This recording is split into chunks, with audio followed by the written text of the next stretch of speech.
Awal perseteruan. Perseteruan antara Gibran Rakabuming Raka dan Ahmad Khozinuddin tidak terjadi begitu saja. Selama berbulan-bulan, Ahmad dikenal sebagai salah satu tokoh yang vokal mengkritik Gibran, baik melalui forum diskusi, wawancara televisi, hingga unggahan di media sosial. Nada kritiknya kerap tajam, bahkan seringkali dianggap sebagian pihak sebagai tuduhan yang belum terbukti.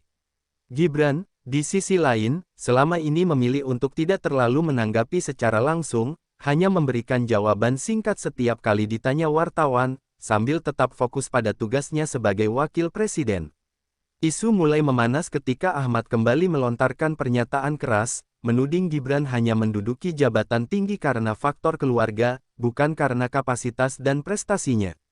Tuduhan ini menyebar cepat di berbagai platform, terutama di kanal-kanal politik yang kerap memuat debat panas. Narasi tersebut mulai membentuk opini di sebagian masyarakat, membuat suasana politik kian tegang. Di tengah arus tudingan ini, Gibran menyadari bahwa diam terlalu lama bisa membuat fitnah tersebut semakin melekat di benak publik. Sebuah momentum muncul ketika salah satu stasiun televisi nasional mengundang keduanya dalam sebuah forum terbuka bertajuk Debat Kebangsaan, Pemimpin Muda vs Kritik Tajam. Acara ini dijadwalkan disiarkan secara langsung, dengan audiens dari berbagai kalangan, mulai dari mahasiswa, tokoh masyarakat, hingga pengamat politik. Pihak penyelenggara menegaskan bahwa debat akan berlangsung bebas, namun tetap dalam koridor adab dan etika. Gibran menyetujui undangan tersebut tanpa banyak bicara, sedangkan Ahmad terlihat antusias, menganggap ini kesempatan emas untuk menjatuhkan lawannya secara terbuka. Mendekati hari H, suasana media sosial dipenuhi spekulasi.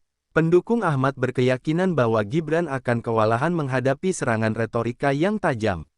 Sebaliknya, pendukung Gibran percaya bahwa Wapres muda itu punya strategi yang tak akan mudah dipatahkan. Tagar-tagar terkait debat mulai bermunculan, bahkan beberapa influencer politik memprediksi jalannya acara. Sorotan publik semakin besar, menandakan bahwa pertemuan ini bukan sekadar debat, tapi juga pertarungan narasi yang akan diingat. Di balik layar, Gibran tidak memilih untuk berlatih retorika berlebihan atau menyiapkan serangan balik yang agresif. Ia justru menghabiskan waktu membaca data-data resmi, mempelajari regulasi, serta mendengarkan masukan dari para ahli. Prinsipnya sederhana, bukan tentang siapa yang lebih lantang, tapi siapa yang membawa kebenaran dengan kepala dingin. Pendekatan ini membuat tim pendukungnya awalnya sedikit khawatir, namun Gibran meyakinkan mereka bahwa adab dan fakta akan menjadi senjata terkuat. Sementara itu, Ahmad justru semakin gencar melakukan serangan di media sebelum debat dimulai. Ia mengunggah potongan video pidatonya yang menyindir Gibran, disertai narasi bahwa dirinya akan membuka semua kebobrokan di hadapan publik. Strateginya jelas, membentuk persepsi awal agar penonton sudah condong mempercayainya sebelum acara dimulai. Beberapa media pun memberitakan bahwa Ahmad telah menyiapkan sejumlah poin serangan yang dianggap akan membuat Gibran sulit membela diri. Hari debat pun tiba. Gedung tempat acara berlangsung dipenuhi penonton, kamera televisi siap menyiarkan setiap detik momen tersebut, dan suasana terasa tegang. Di satu sisi panggung, Ahmad berdiri dengan ekspresi percaya diri, memegang tumpukan kertas penuh catatan. Di sisi lain, Gibran duduk dengan tenang, hanya membawa sebuah buku catatan kecil berwarna hitam. Sorotan lampu panggung jatuh pada keduanya, menandai dimulainya sebuah sejarah yang kelak akan menjadi bahan pembicaraan panjang di dunia politik Indonesia. Persiapan debat publik. Sepekan sebelum debat dimulai, masing-masing pihak mulai mempersiapkan diri dengan cara yang sangat berbeda. Ahmad Khozinuddin membentuk tim khusus berisi para peneliti isu politik, pengacara, dan penasihat komunikasi. Mereka mengumpulkan berbagai clipping berita, potongan video, hingga laporan dari media alternatif yang sering digunakan untuk mengkritik pemerintahan. Semua itu dibungkus dalam narasi yang siap dilontarkan di panggung debat, dengan target utama menggoyang citra Gibran di mata publik. Di kubu Gibran, suasana justru terlihat jauh lebih sederhana namun terukur. Ia tidak membentuk tim besar, melainkan hanya mengundang beberapa penasihat senior dan staf muda yang mengerti isu-isu teknis pemerintahan. Setiap malam, mereka berdiskusi di ruang kerja wakil presiden, membedah tuduhan-tuduhan yang selama ini diarahkan padanya. Bagi Gibran, persiapan ini bukan tentang mencari celah lawan untuk diserang, melainkan tentang memahami secara mendalam data dan fakta yang bisa menangkis fitnah dengan elegan. Gibran memutuskan untuk tidak membawa terlalu banyak catatan atau cue cards. Ia percaya bahwa kebenaran akan lebih mudah diingat dan diucapkan daripada kebohongan yang harus dihafal. Ia hanya menuliskan poin-poin utama dalam buku catatan kecilnya, data angka pengangguran terbaru, pencapaian program kerja, dan klarifikasi terhadap isu-isu sensitif seperti tuduhan nepotisme. Semua poin itu ditulis dengan rapi, tanpa retorika berlebihan, seolah ia menyiapkan bahan ajar untuk mahasiswa, bukan peluru untuk menyerang lawan. Sementara itu, Ahmad mengatur strategi panggung yang cukup dramatis. Ia memesan jas berwarna gelap dengan dasi merah mencolok, berharap tampil karismatik di depan kamera. Ia juga meminta timnya menyiapkan dokumen tebal yang akan dibawa ke panggung, bukan hanya untuk dibaca, tetapi juga sebagai simbol bahwa ia datang dengan bukit bukti. Dalam beberapa latihan, Ahmad sengaja menaikkan intonasi suaranya dan melatih gestur yang tegas, karena ia tahu bahwa penampilan visual sering memengaruhi persepsi penonton. Di tengah persiapan yang berbeda ini, publik mulai membentuk opini awal. Pendukung Ahmad memuji persiapan matang dan penampilannya yang terencana, sedangkan pendukung Gibran menilai ketenangan sang wapres sebagai tanda bahwa ia tidak takut menghadapi serangan apapun. Media mulai memberitakan perbedaan gaya tersebut, membuat debat ini semakin dinanti. Bahkan beberapa pengamat menyebut acara ini berpotensi menjadi panggung sejarah jika salah satu pihak berhasil mengungguli lawannya secara telak. Gibran sendiri tetap tenang. Malam sebelum debat, ia memilih pulang lebih awal ke rumah, makan malam bersama keluarga, dan berbincang santai dengan anak-anaknya. Tidak ada tekanan yang terlihat di wajahnya, hanya senyum tipis yang menandakan ia sudah siap dengan apapun yang akan terjadi. Di dalam hati, ia berpegang pada keyakinan bahwa adab adalah kekuatan, dan kebenaran tidak perlu berteriak untuk didengar. Di sisi lain, Ahmad menghabiskan malam terakhir sebelum debat dengan memeriksa ulang semua materinya. Ia berlatih di depan cermin, mengulang-ulang kalimat pembuka yang dirancang untuk menusuk langsung ke reputasi Gibran. Keyakinannya tinggi bahwa gaya bicara yang tajam akan membuat lawannya goyah. Ia tidak tahu bahwa di balik ketenangan Gibran, sudah tersimpan strategi yang tak banyak orang duga, sebuah perpaduan antara kesantunan, ketegasan, dan bukti yang tak terbantahkan. Panggung debat dibuka. Hari yang dinantikan akhirnya tiba. Dari pagi, gedung tempat debat diselenggarakan sudah dipenuhi aktivitas kru televisi, jurnalis, dan aparat keamanan. Barikade pembatas dipasang di depan pintu masuk, mengatur alur ratusan penonton yang datang dari berbagai daerah. Beberapa membawa spanduk dukungan, baik untuk Ahmad maupun Gibran, menciptakan warna-warni di area luar gedung. Udara terasa panas meski pendingin ruangan di dalam sudah menyala, karena antusiasme dan tensi politik yang tinggi. Ketika pintu utama dibuka, penonton mulai memasuki ruangan auditorium yang besar, lengkap dengan lampu sorot dan layar raksasa di kedua sisi panggung.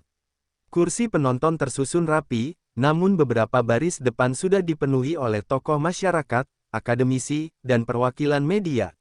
Di bagian belakang, kamera-kamera siaran langsung sudah terpasang mengarah tepat ke kursi kedua tokoh utama. Semua orang tahu, setiap detik dari momen ini akan disaksikan jutaan pasang mata di seluruh Indonesia. Gibran tiba lebih awal dari yang dijadwalkan. Ia datang dengan setelan jas abu-abu gelap, tanpa dasi, memberi kesan santai namun berwibawa. Ia menyalami beberapa tamu undangan dan bahkan sempat bercanda ringan dengan seorang wartawan yang dikenalnya. Sementara itu, Ahmad datang beberapa menit kemudian dengan jas hitam dan dasi merah menyala, membawa setumpuk berkas di tangannya. Ekspresinya serius, tatapannya lurus ke arah kursi yang disiapkan untuknya di atas panggung. Ketika keduanya sudah duduk di kursi masing-masing, suasana auditorium mendadak hening. Sorotan lampu panggung perlahan meredup, hanya menyisakan cahaya fokus pada meja debat. Pembawa acara, seorang jurnalis senior, membuka forum dengan suara tenang namun tegas. Ia menjelaskan aturan debat, masing-masing pihak akan diberi waktu untuk berbicara tanpa interupsi, dan setiap tuduhan atau pernyataan harus didukung oleh data atau argumen logis.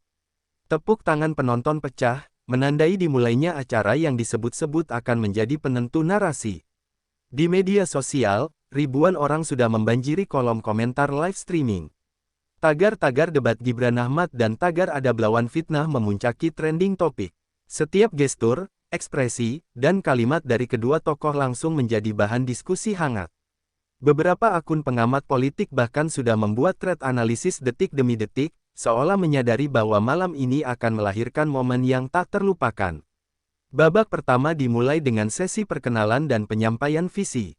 Ahmad mendapat giliran pertama. Dengan nada tinggi dan gestur tangan yang lebar, ia mulai menguraikan kritiknya terhadap kebijakan pemerintahan, khususnya yang terkait peran Gibran. Ia menyelipkan tuduhan-tuduhan lama, menegaskan kembali narasi nepotisme, dan mengklaim bahwa rakyat membutuhkan pemimpin yang lahir dari perjuangan, bukan dari garis keturunan. Penonton menyimak dengan serius, sebagian mengangguk, sebagian lagi mengerutkan dahi. Gibran mendengarkan tanpa sekalipun memotong. Sesekali ia menunduk untuk mencatat poin-poin penting yang disebut lawan. Tidak ada raut gelisah atau marah di wajahnya, hanya tatapan fokus yang seolah mengukur setiap kata yang keluar dari mulut Ahmad. Saat pembawa acara mengumumkan bahwa giliran bicara berpindah padanya, Gibran mengangkat kepalanya perlahan, tersenyum tipis, lalu menatap langsung ke arah Ahmad, sebuah tanda bahwa babak jawaban akan dimulai, dan tensi debat akan meningkat. Serangan awal Ahmad Khozinuddin. Begitu sesi debat dimulai, Ahmad langsung mengambil kendali mikrofon dengan nada yang tegas dan tempo cepat. Ia membuka serangannya dengan memaparkan deretan tuduhan yang sudah ia siapkan berbulan-bulan. Kata demi kata meluncur tanpa jeda, disertai intonasi yang naik turun untuk menambah dramatisasi. Ia menyebut Gibran sebagai produk politik dinasti, yang menurutnya merugikan demokrasi, bahkan mengaitkannya dengan berbagai kebijakan yang ia klaim merugikan rakyat kecil. Ahmad tidak hanya menyerang dari sisi politik, tetapi juga mencoba membangun gambaran negatif secara personal. Ia mengungkit latar belakang keluarga Gibran, menuduhnya tidak pernah mengalami perjuangan dari bawah, dan menyebut bahwa posisi wapres hanya didapat sebagai warisan, bukan hasil kerja keras. Penonton di barisan pendukung Ahmad memberikan tepuk tangan di setiap jeda kalimat, menciptakan suasana yang semakin memanas. Tak berhenti di situ, Ahmad mengeluarkan dokumen tebal yang dibawanya. Ia membuka lembar demi lembar, membaca data dan kutipan dari media yang ia klaim sebagai bukti ketidakmampuan Gibran. Beberapa di antaranya adalah potongan berita lama yang sudah sering dibantah, namun malam itu ia kemas ulang dengan narasi baru agar terdengar lebih meyakinkan. Sesekali ia melirik ke arah Gibran, seolah menantang lawannya untuk segera membalas. Gaya bicaranya penuh tekanan. Ahmad berdiri sedikit membungkuk ke depan, jarinya menunjuk-nunjuk ke arah Gibran, sebuah gestur yang mencerminkan sikap menyerang. Bagi sebagian penonton, ini menunjukkan keberanian. Namun bagi yang lain, gaya itu mulai terasa terlalu agresif, bahkan mengesampingkan etika diskusi. Kamera televisi beberapa kali menangkap ekspresi penonton yang terkejut dan menggelengkan kepala. Di media sosial, komentar netizen mulai terbelah. Ada yang memuji keberanian Ahmad, tetapi banyak juga yang merasa caranya terlalu menyerang pribadi. Tagar-tagar fitnah bukan debat mulai muncul di tengah trending topik. Beberapa akun pengamat mengingatkan bahwa aturan debat melarang serangan personal yang tidak relevan dengan kebijakan. Namun, Ahmad tampak tidak peduli, terus memaparkan narasinya dengan energi yang sama. Selama itu, Gibran tetap duduk tenang. Tangannya sesekali menulis sesuatu di buku catatan kecilnya. Tidak ada ekspresi gusar, hanya tatapan fokus yang mengikuti setiap kata dari Ahmad. Sesekali ia mengangguk, entah sebagai tanda paham atau sebagai strategi psikologis untuk menunjukkan bahwa ia siap menjawab dengan kepala dingin. Pembawa acara bahkan sempat melirik ke arahnya, menyadari kontras besar antara agresivitas Ahmad dan ketenangan Gibran. Ketika waktu bicara Ahmad habis, ia menutup pernyataannya dengan kalimat provokatif, "Rakyat Indonesia berhak tahu siapa pemimpinnya sebenarnya, apakah dia pemimpin yang lahir dari keringat rakyat, atau hanya bayang-bayang dari kekuasaan keluarganya." Suasana ruangan hening sesaat. Semua mata tertuju pada Gibran. Lampu sorot mengarah padanya. Mikrofon kini berada di depannya. Dan disinilah, babak jawaban yang akan mengubah jalannya debat, siap dimulai. Saat Gibran membalikkan keadaan, sorotan kamera kini tertuju penuh kepada Gibran. Ruang sidang yang semula riuh dengan suara-suara interupsi mendadak terdiam ketika ia melangkah ke podium. Langkahnya mantap, Tatapannya fokus, seolah tidak terpengaruh oleh hujan kritik yang baru saja diarahkan kepadanya. Di hadapannya, Sutioso yang sebelumnya berbicara lantang kini memilih duduk sambil memperhatikan gerak-gerik wapres muda itu. Semua orang tahu, momen ini bisa menjadi titik balik jalannya rapat. Gibran memulai dengan suara tenang, namun penuh penekanan di setiap kata. Ia tidak langsung menanggapi kritik secara frontal, melainkan membangun logika yang mengajak semua pihak berpikir ulang. Ia mengurai satu persatu data yang ia pegang, memaparkan fakta-fakta lapangan yang selama ini luput dari perhatian publik. Bahkan ia menyertakan kutipan dari kebijakan masa lalu yang pernah dijalankan Sutioso, namun kini berbanding terbalik dengan tudingan yang dilontarkan. Ruangan mulai bergemuruh pelan, tanda bahwa sebagian peserta rapat mulai melihat sudut pandang yang berbeda. Dengan gaya komunikasinya yang khas, ringkas, lugas, namun tajam, Gibran menyelipkan sedikit sindiran halus. Ia tidak menyebut nama secara langsung, tetapi semua orang paham siapa yang ia maksud. Kita semua pernah berada di posisi pembuat kebijakan, dan kita tahu bahwa keputusan terbaik seringkali bukan yang paling populer, ucapnya. Kalimat itu membuat beberapa anggota rapat tertunduk, sementara kamera televisi menangkap ekspresi Sutioso yang sedikit berubah. Suasana yang awalnya terasa seperti serangan terbuka terhadap Gibran, kini berbalik menjadi forum evaluasi bersama. Bahkan beberapa tokoh senior yang awalnya mendukung Sutioso mulai mengangguk saat Gibran memaparkan rencana strategisnya ke depan. Bagi penonton di rumah, momen ini terasa seperti duel wibawa, di mana generasi muda menunjukkan bahwa mereka bisa menghadapi kritik tanpa kehilangan kendali. Sutioso mencoba memotong pembicaraan, namun kali ini Gibran sudah mengantisipasi. Dengan senyum tipis, ia berkata, "Izinkan saya menyelesaikan penjelasan ini, Pak. Nanti kita bisa berdiskusi secara terbuka." Respons itu, meski terdengar sopan, mengandung ketegasan yang membuat lawan bicaranya memilih diam. Aura kepemimpinan mulai terasa kental dari sosok Gibran di podium. Puncak pidatonya ditutup dengan pesan yang mengajak semua pihak bersatu. Kritik adalah vitamin bagi demokrasi, tapi mari kita pastikan vitamin itu membangun, bukan meruntuhkan. Tepuk tangan pun pecah di ruangan, bukan hanya dari pihak pendukungnya, tapi juga dari beberapa pihak yang sebelumnya mengkritik keras. Kamera menangkap wajah Sutioso yang kali ini lebih tenang, meski masih terlihat menahan banyak pikiran. Ketika Gibran kembali ke tempat duduknya, ia disambut dengan tepukan ringan di bahu dari beberapa kolega. Bagi sebagian orang, ini hanyalah rapat biasa. Namun bagi mereka yang mengikuti dari awal, bab 5 ini adalah titik di mana permainan berbalik, dan Gibran membuktikan bahwa kritik, sebesar apapun, bisa diubah menjadi momentum. Titik balik jawaban pamungkas Gibran. Setelah beberapa ronde saling adu argumen, Ahmad memutuskan untuk mengeluarkan peluru terakhirnya. Ia berdiri dengan penuh semangat, membuka lembaran dokumen yang ia simpan paling akhir. Suaranya meninggi, menuduh Gibran terlibat dalam serangkaian kebijakan yang ia sebut merugikan rakyat, dan menegaskan kembali narasi nepotisme sebagai akar dari semua masalah.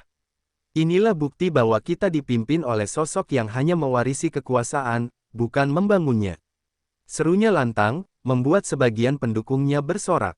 Ahmad sengaja mempertegas setiap kata dengan gestur dramatis, bahkan mengangkat dokumen tinggi-tinggi di depan kamera. Rakyat Indonesia tidak buta, mereka tahu kebenarannya, teriaknya. Atmosfer ruangan mendidih, sebagian penonton tampak tegang, sementara lainnya gelisah. Pembawa acara memberi isyarat bahwa waktu Ahmad hampir habis, namun ia tetap mengakhiri dengan nada penuh provokasi, berharap Gibran akan terpancing emosi. Namun yang terjadi justru sebaliknya. Gibran mengambil mikrofon dengan gerakan tenang, lalu menatap Ahmad tanpa tergesa-gesa. "Terima kasih, Bang Ahmad," ucapnya singkat, dengan nada rendah tapi terdengar jelas di seluruh ruangan. Ia kemudian membuka buku catatan hitamnya, membolak-balik beberapa halaman, dan mulai berbicara. "Izinkan saya menjawab dengan fakta, bukan asumsi," katanya, membuat audiens kembali diam. Ia memulai dengan membantah tuduhan nepotisme, bukan dengan retorika emosional, melainkan dengan data resmi dari Komisi Pemilihan Umum dan laporan lembaga independen yang mengamati proses politiknya. "Saya berdiri di sini karena rakyat memilih. Data ini bukan dari saya, tapi dari lembaga resmi yang kita semua percaya, ujarnya sambil mengangkat dokumen kecil yang dibawanya. Kamera televisi menyorot jelas tulisan di halaman tersebut, memastikan publik bisa membacanya. Kemudian Gibran membahas isu kebijakan yang disebut merugikan rakyat.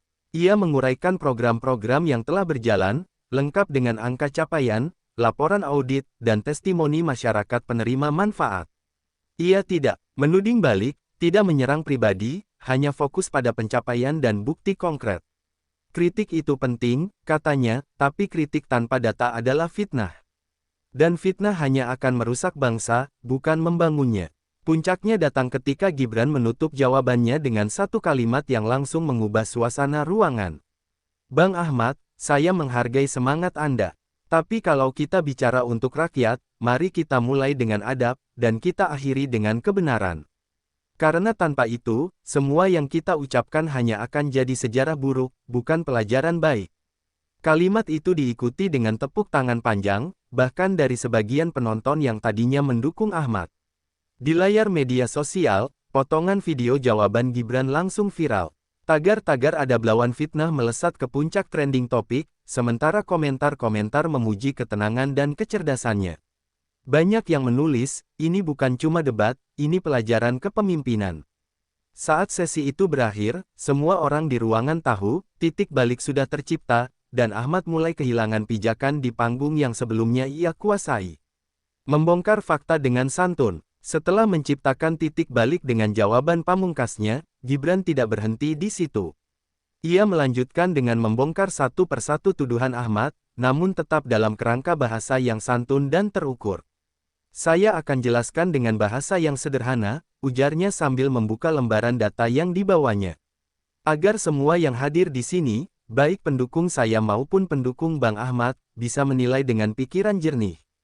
Kalimat pembukanya langsung mengundang perhatian seluruh ruangan. Ia memulai dari isu nepotisme yang sejak awal menjadi senjata utama Ahmad. Gibran memaparkan kronologi pencalonannya, menunjukkan dokumen KPU yang membuktikan bahwa ia lolos semua tahapan secara sah. Saya tidak bisa memaksa rakyat untuk memilih. Mereka memilih karena mereka percaya, dan kepercayaan itu adalah amanah yang saya jaga, katanya. Penonton yang tadinya diam mulai mengangguk-angguk, bahkan beberapa memberi tepuk tangan singkat. Selanjutnya, Gibran beralih ke tuduhan soal kebijakan yang dianggap merugikan rakyat. Ia menyebutkan beberapa program yang sukses dijalankan, seperti penurunan angka pengangguran di wilayah tertentu, bantuan UMKM yang tepat sasaran, dan proyek infrastruktur desa yang berjalan sesuai target. Semua ia sertai dengan data resmi dan foto dokumentasi lapangan. Ini bukan klaim saya pribadi. Silakan cek di website kementerian terkait.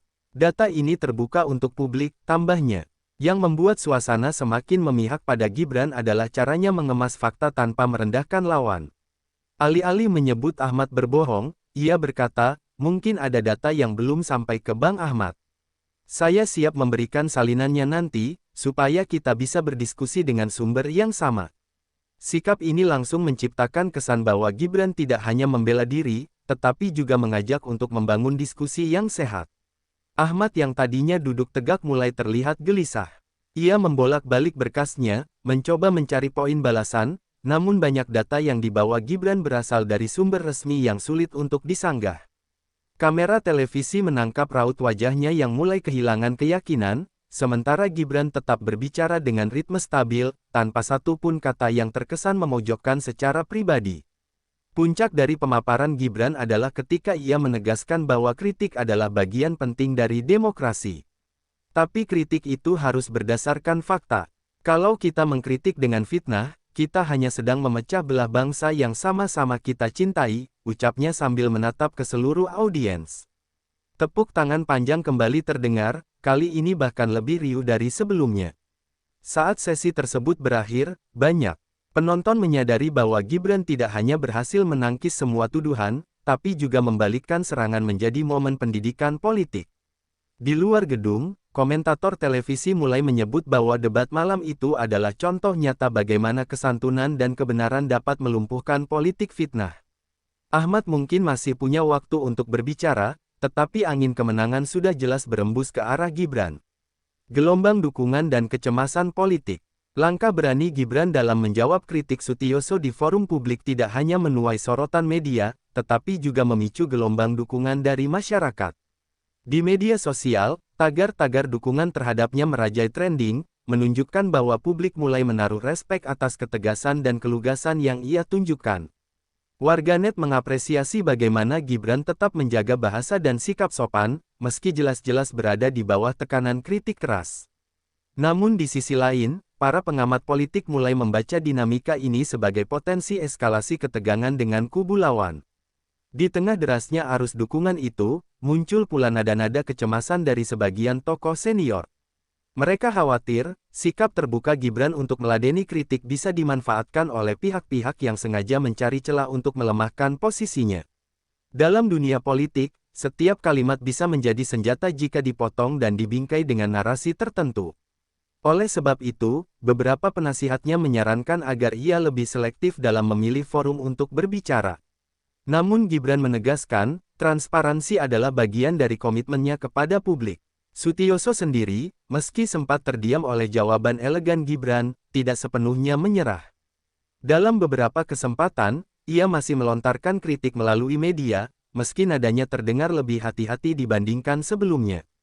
Beberapa analis menilai, ini adalah tanda bahwa Sutioso mulai menyadari bahwa serangan frontal justru bisa memantik simpati publik kepada Gibran.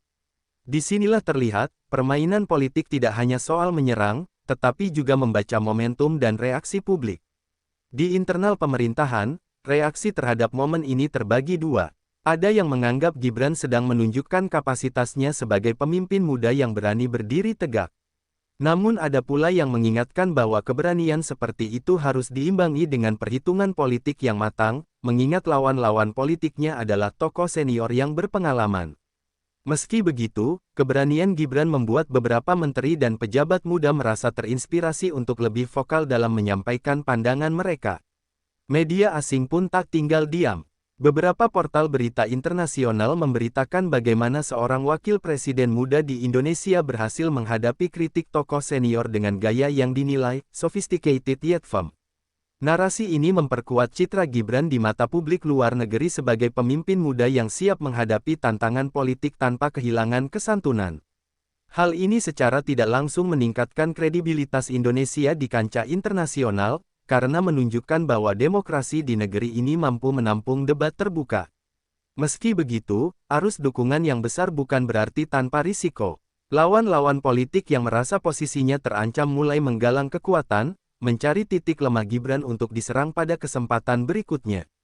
Beberapa rumor politik mulai beredar di balik layar, termasuk isu yang mencoba mengaitkan langkah-langkah Gibran dengan kepentingan politik tertentu. Situasi ini membuat lingkaran dalam Gibran semakin waspada, memperketat strategi komunikasi agar tidak memberikan amunisi gratis kepada lawan. Gibran, di tengah semua dinamika itu, tetap menegaskan bahwa fokus utamanya adalah bekerja untuk rakyat. Dalam beberapa pidato berikutnya, ia mengulang kembali pesan bahwa kritik adalah vitamin bagi demokrasi, tetapi harus dibangun di atas niat baik, bukan kepentingan sempit. Ucapannya ini kembali memicu diskusi di ruang publik, menandai bahwa babak baru dalam perjalanan politiknya baru saja dimulai. Dan di balik layar, semua pihak, baik pendukung maupun penentang, mulai mempersiapkan langkah berikutnya dalam permainan yang semakin panas ini. Senyap yang menggema. Pertemuan tertutup di salah satu ruangan gedung DPR itu terasa tegang. Tidak ada kamera, tidak ada wartawan, hanya deru pendingin ruangan dan suara kursi yang sesekali bergeser. Gibran duduk tegak, tangannya terlipat di meja, wajahnya tenang tanpa sedikit pun menunjukkan kegugupan. Di seberang meja, beberapa tokoh senior partai yang sebelumnya gencar mengkritiknya tampak gelisah.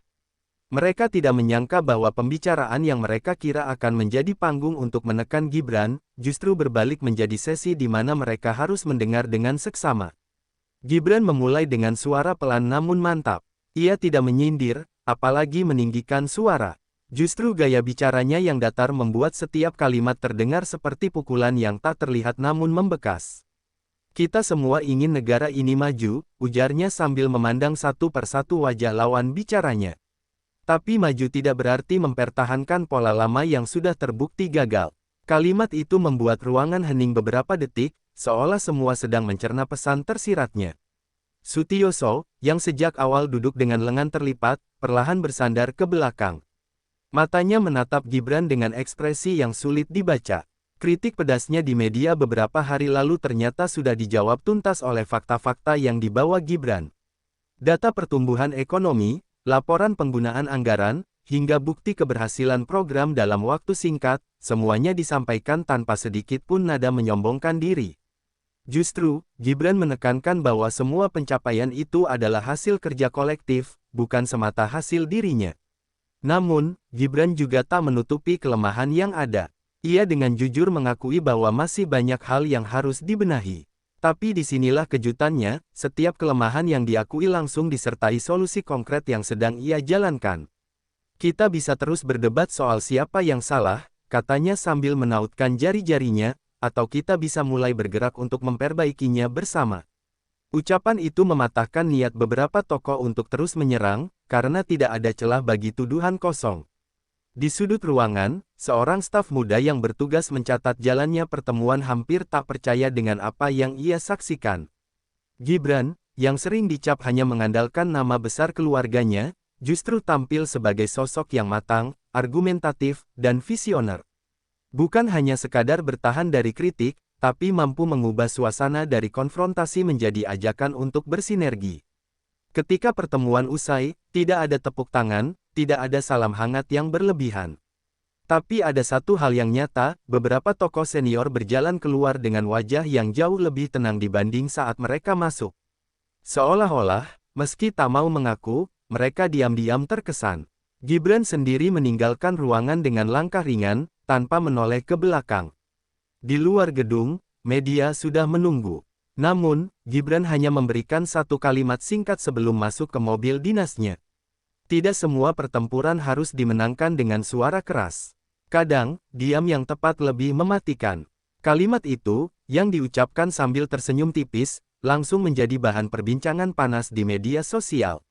Malam itu, warganet ramai-ramai membicarakan bagaimana senyap Gibran justru terdengar paling keras. Keheningan yang mengguncang ruang sidang. Paripurna DPR hari itu dimulai dengan suasana tegang yang bisa dirasakan bahkan oleh tamu undangan yang baru memasuki ruang sidang. Sorot mata para anggota dewan tertuju pada satu titik, kursi wakil presiden Gibran Rakabuming Raka yang berada di deretan paling depan. Tidak ada percakapan ringan, tidak ada canda politik seperti biasanya. Yang terdengar hanyalah bunyi ketukan palu pembukaan sidang yang terdengar nyaring, memecah keheningan yang mencekam. Di tengah ketegangan itu, Gibran duduk dengan postur tegak. Wajahnya datar, namun sorot matanya tajam dan fokus. Ia tahu, hari ini bukan sekadar rapat biasa. Ini adalah momen di mana banyak pihak berharap ia tersudut, bahkan ada yang berharap ia terpancing emosi. Namun, strategi Gibran justru sebaliknya, diam, memperhatikan, dan hanya akan berbicara ketika saatnya tepat. Pimpinan sidang membuka agenda pembahasan yang langsung mengarah pada isu sensitif, tuduhan pelanggaran etika politik yang menyeret nama Gibran. Beberapa anggota fraksi oposisi langsung menembakkan kritik pedas, dengan nada yang sengaja dibuat provokatif. Kata-kata mereka menusuk, menuding, bahkan meremehkan kapasitas Gibran sebagai wapres. Setiap kalimat seolah dirancang untuk memancing reaksi. Namun, Gibran tetap tak tergoyahkan. Ia mencatat poin demi poin, sesekali mengangguk, sesekali menulis di buku catatannya. Beberapa kamera televisi yang menyorotnya menangkap ekspresi yang sulit dibaca, campuran antara tenang, percaya diri, dan penuh perhitungan. Publik di luar gedung menyaksikan siaran langsung ini, penasaran apakah Gibran akan meledak atau tetap bermain dengan tenang. Ketika giliran bicara tiba, ruangan menjadi senyap. Semua menanti kalimat pertama yang akan keluar dari mulut Gibran. Ia menarik napas dalam-dalam, lalu berkata dengan suara rendah namun mantap, "Saya tidak akan menjawab tuduhan dengan emosi. Saya akan menjawab dengan fakta, dan fakta tidak bisa dibantah oleh opini." Kalimat itu langsung membuat sebagian besar anggota sidang terdiam, bahkan mereka yang tadinya siap menyela. Gibran lalu memaparkan data, kronologi, dan bukti yang ia siapkan dengan teliti. Ia tidak hanya membantah tuduhan, tetapi juga membalikkan argumen lawannya, menunjukkan kelemahan logika dan inkonsistensi pernyataan mereka. Beberapa anggota fraksi pendukungnya terlihat tersenyum puas, sementara pihak oposisi mulai gelisah di kursinya. Puncak momen itu terjadi ketika Gibran menutup pernyataannya dengan kalimat yang membuat seluruh ruangan kembali hening, kritik adalah hak, tapi fitnah adalah dosa. Saya di sini bukan untuk melawan siapapun, tetapi untuk membela amanah rakyat. Dan amanah itu tidak bisa dijatuhkan hanya dengan narasi kosong. Palu sidang diketuk, menandai akhir sesi bicara Gibran. Setelahnya, ruangan masih diliputi keheningan. Beberapa politisi yang tadinya vokal memilih untuk tidak melanjutkan serangan. Mereka sadar, setiap kata yang dilontarkan Gibran barusan bukan hanya menangkis tuduhan, tetapi juga membangun citra dirinya sebagai pemimpin muda yang matang. Kamera televisi merekam setiap detik keheningan itu, lalu menyiarkannya ke seluruh negeri. Di luar gedung, reaksi publik mulai bermunculan di media sosial. Tagar dukungan untuk Gibran merangkak naik, disertai potongan video pidatonya yang tersebar cepat. Bahkan, sejumlah analis politik di televisi mengakui bahwa Gibran telah memenangkan pertempuran opini hari itu. Sidang pun ditutup dengan suasana yang berbeda dari awalnya.